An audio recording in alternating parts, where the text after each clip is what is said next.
నెరవేర్చలే పాపం ప్రాణాలు పోయేటట్టున్నాయి.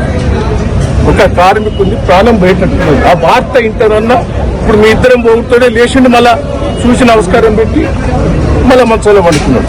ఒకటి వినండి, ఆ కోరిక ఇంటనన్నా బతికే అవకాశం ఉంటుంది. దయచేసి అదన్నా ప్రభుత్వం చెప్పి ఆయన బతికిచ్చే ఏర్పాటు చేయండి.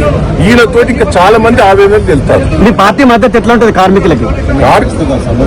సమ్మెకు మద్దతు ఉన్నది. ఇవాళ మేము చూసే వాళ్ళు ఎంత బాధపడ్డారంటే అందరినీ రాష్ట్రం అంతా కూడా పోలీసు వాళ్ళు లాఠీ చార్జ్ చేసి లోపడేసిండ్రు. బాధపడరా? ఏమైనా ఉంటే వాళ్ళు ధర్నా చేసుకుని నిరసన తెలపండి. కానీ దానికి వ్యతిరేకంగా పోలీస్ స్టేషన్లో పెట్టడం ఏంటి?